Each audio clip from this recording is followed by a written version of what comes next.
Oa kiasi. Mwanangu. Vipi mwanangu? Oa sio poa hiyo.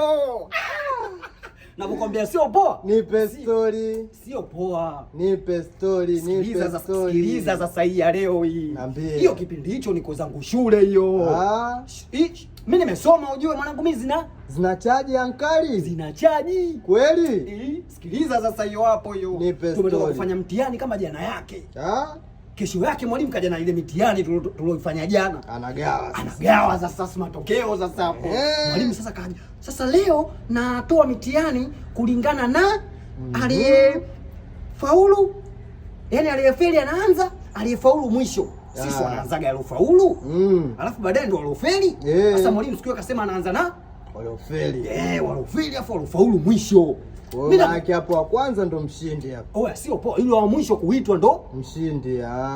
Sio poa. Kweli sio poa. Mwalimu kaanza kuita mitihani. Juma Selemani katoka mzee.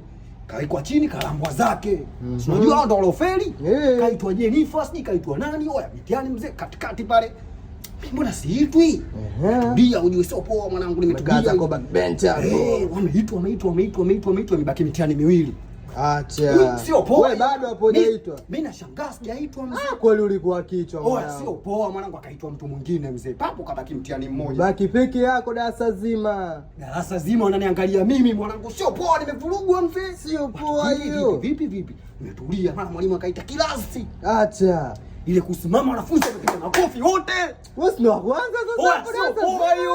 Maana msikia mwalimu anasema pumbavu wewe. Umepata 0.